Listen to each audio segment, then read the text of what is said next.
غازی صاحب نے جب پھانسی کی پھندے کی طرف سفر فرمایا، اللہ اکبر،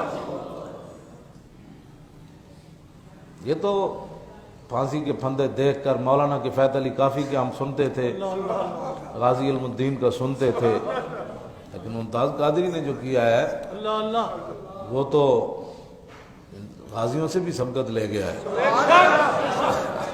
بے شک، اس طرح جھوم کے کھڑے ہو کر، حالانکہ کرنل رفیع الدین نے لکھا ہے اپنی کتاب میں 213 دن جو بھٹو کے ساتھ اس نے گزارے، تلگنگ کا ہے، میرے پاس وہ کتاب موجود ہے۔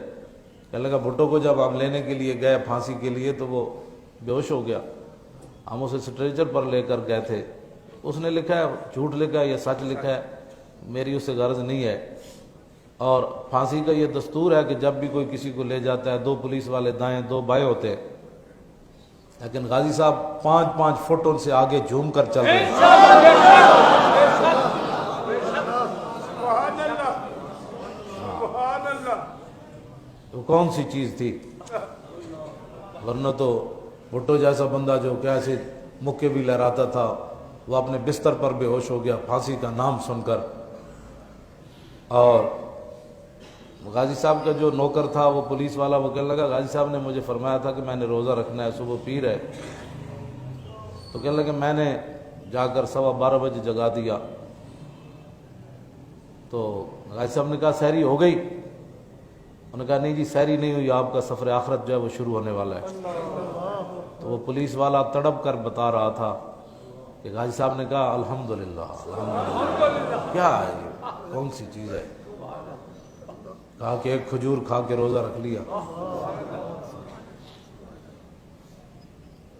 کہ کون سی چیز ہے؟ پھر وہ چلتے چلتے خود پھانسی کے پھندے تک گئے، پھر خود اوپر پھٹے کے چڑھے اور کہا کہ کس کس مدینہ پاک جانا ہے، میں تو جا رہا ہوں۔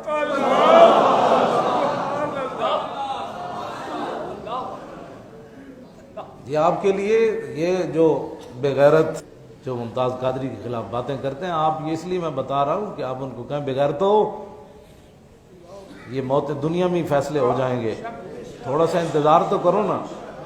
ہاں تمہاری نسلیں بھی قیامت تک بدبودار ہو جائے گی۔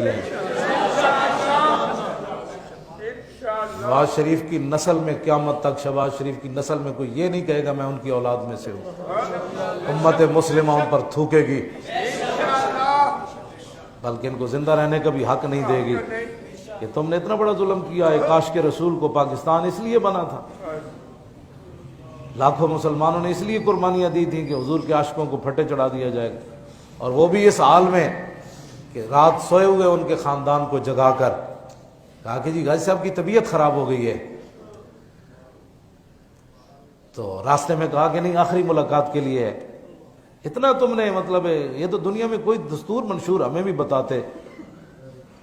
پھر ان کے بوڑھے والد کو، ان کے بھائیوں کو، ان کے خاندان کو لے کر، چھوٹے بچے کو لے کر تم یہ تو سمجھتے تھے کہ ہم کافروں کو راضی کر کے اب انتظار کرو کہ تمہارے اوپر کیا نازل ہونے والا ہے۔